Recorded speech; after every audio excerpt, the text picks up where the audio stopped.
Alright guys, what's going on? I want to kind of explain what's going on in this video. As you can tell by the title, it is an educational leg day. And the first thing I'm going to talk about essentially is literally just going through my leg day stuff, right? So that's including some cues and some machines that I'm using. Something to keep in mind.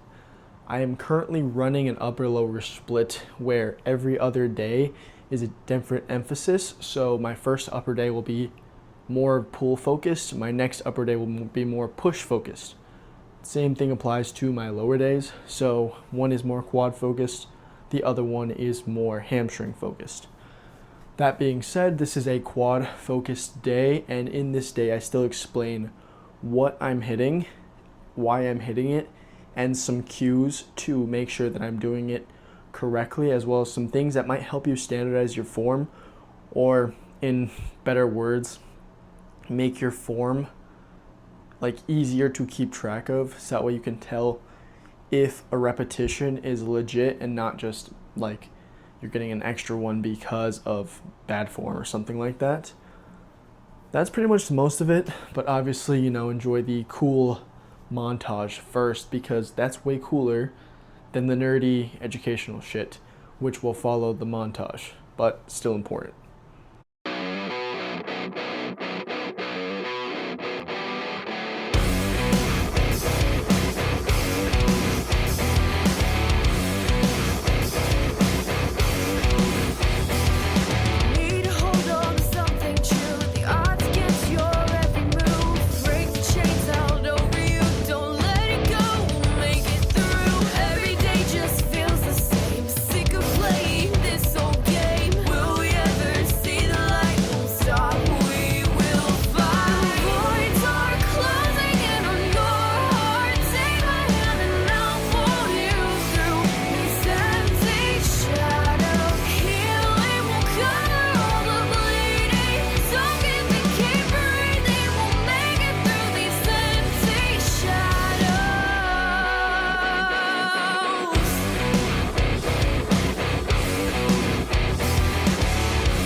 We're hitting a leg day because I haven't hit a leg day on camera in about like 2 months or something like that. I'm gonna kind of run you through what I'm doing. First, we're starting with a free motion. It's almost like a pendulum squat. The platform's like curved. It's kind of stupid, but it's the only thing I can do without loading my spine a lot. Like a normal squat just fucking really sucks to do. And this I can still do a good amount of weight while loading a lot more on my quads. So it's a lot more quad dependent than if I was just doing a squat. But we're gonna get into it. 3 plates and a 10 on each side. Trying to hit 8.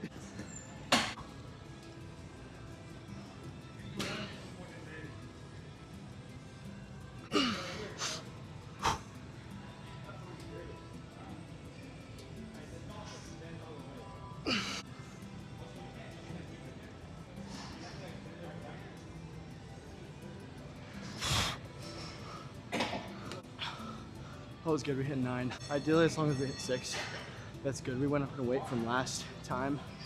I was hitting a squat with this machine.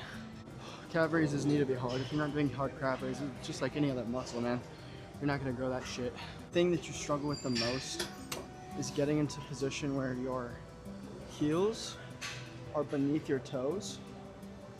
And this is where you want to be at your most rested position.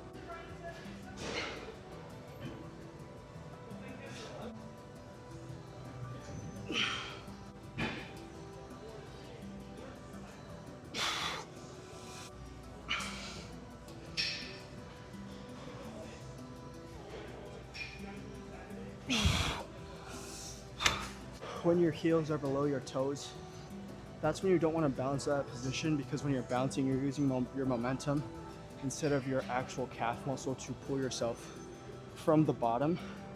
So it's almost like, think about if you're going to cheat a curl, you use your momentum to get it up. It's the same sort of ideology. You don't have to spend a lot of time down at the bottom, but just being there for a second, half a second is going to be better than just bouncing. Pause, but bouncing on it. So with your calves, especially if you're trying to grow them because you have little bitch calves like me, well, that's how you're gonna fix it. Okay, so I switched from using both legs. I'll warm up with both legs, but I switched from doing a double leg to a single leg just because I felt like if I can isolate, the more I can isolate, the better I can start finding holes. So that could be for like strength holes, it could be like aesthetically the way I look, right?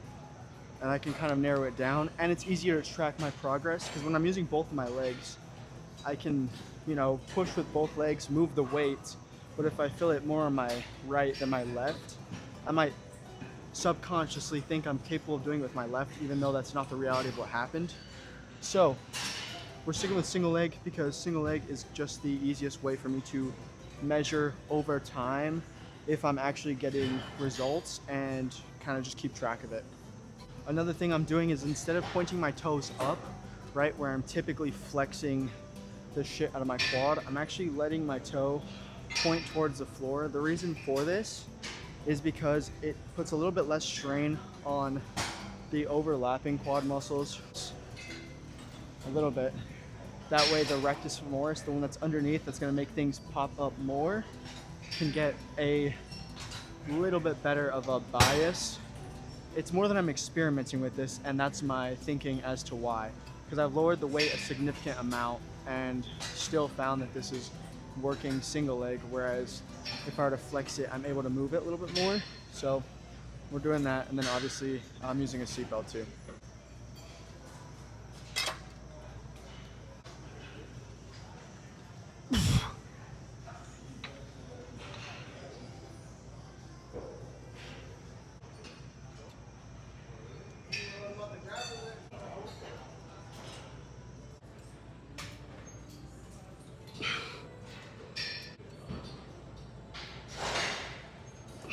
Now that I finished my first set, not warming up,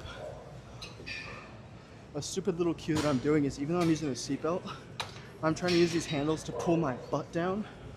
That way I can keep a pretty consistent feeling of where I'm at on the chair.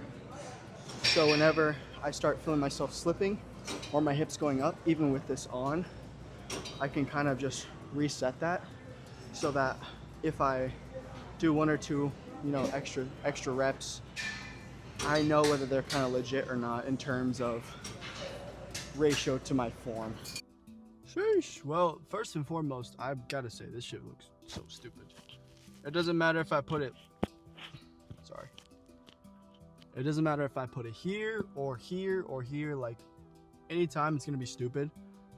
Probably should have done not this one. But it didn't click when I was like, I probably won't be breathing in it like that. So you're definitely going to see this, first and foremost. Got to make sure...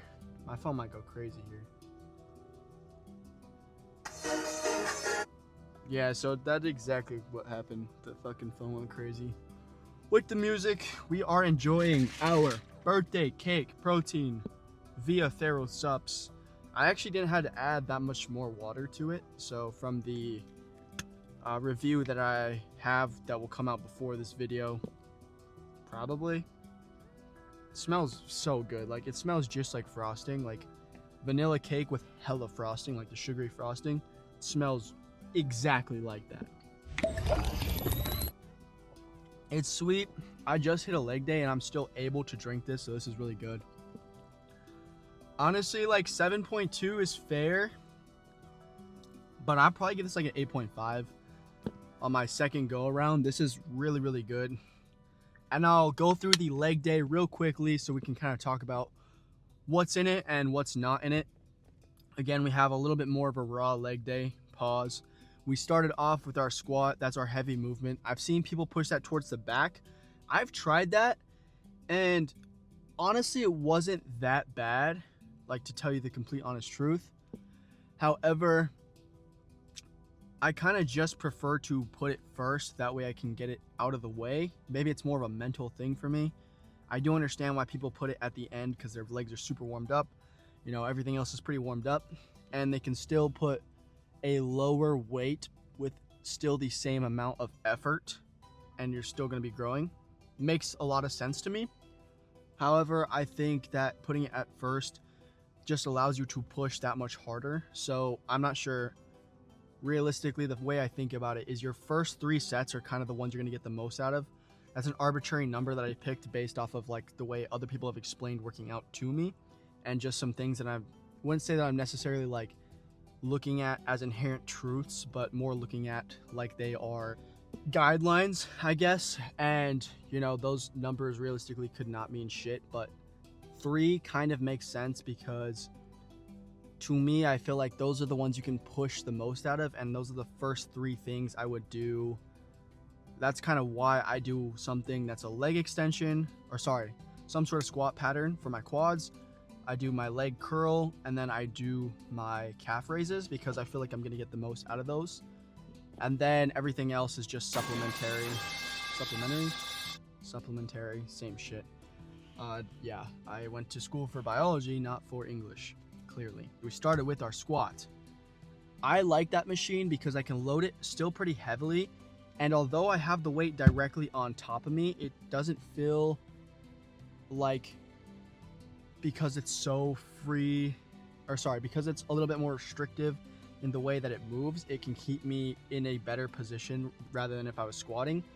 My form for squatting is just not amazing, and if I can load this heavier, I feel like I'm going to get more out of this.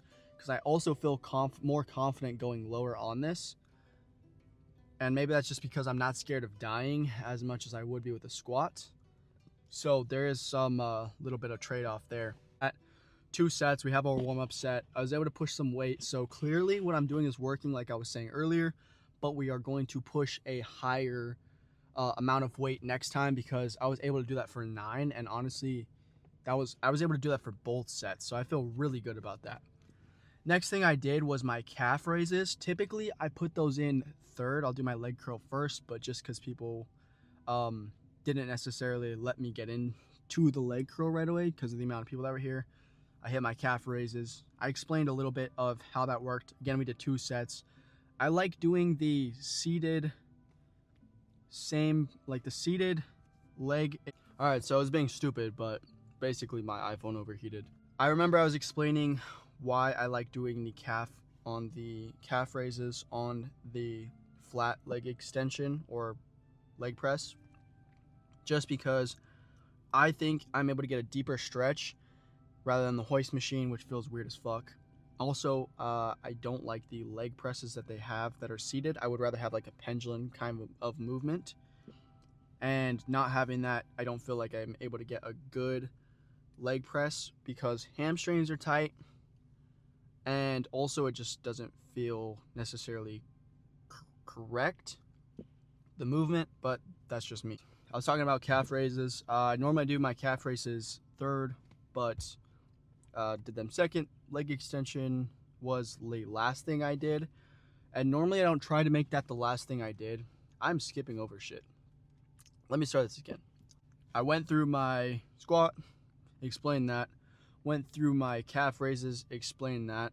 Did my leg curls. I did single leg curls. I'll be honest, the leg curls is a frustrating one because the machine they have is honestly not the best thing, but they only have two machines. No, they only have one machine. They only have one leg curl machine. And honestly, yeah, it is pretty shit, but that's kind of all I got. And I'm not going to do some sort of hinge movement because when I do a hinge movement and a squat, I typically am like out of commission, dead ass, where like I feel really fucking fatigued and really cooked. So that's why I did that first. Single leg is kind of the best way we can, but it doesn't necessarily feel the best, so I still stay relatively light, and being able to do it single leg again allows me to understand, hey, am I doing this amount of weight on this leg, or am I doing this amount of weight with this leg that I can't be able to tell as easily with a both leg variation. We then did abduction, right? We don't do abduction because my glutes are tight as fuck. Honestly, I think that is just from, for lack of better word, I do not stretch them enough, and using a lacrosse ball is super painful. So I'm still working out the kink there. But with abduction, we did that for the first time in I don't know how long, 140. We did 2 sets. That machine actually felt pretty heavy, the hoist one. Not the biggest fan of the machines that move back as you go, but it is what it is, not complaining.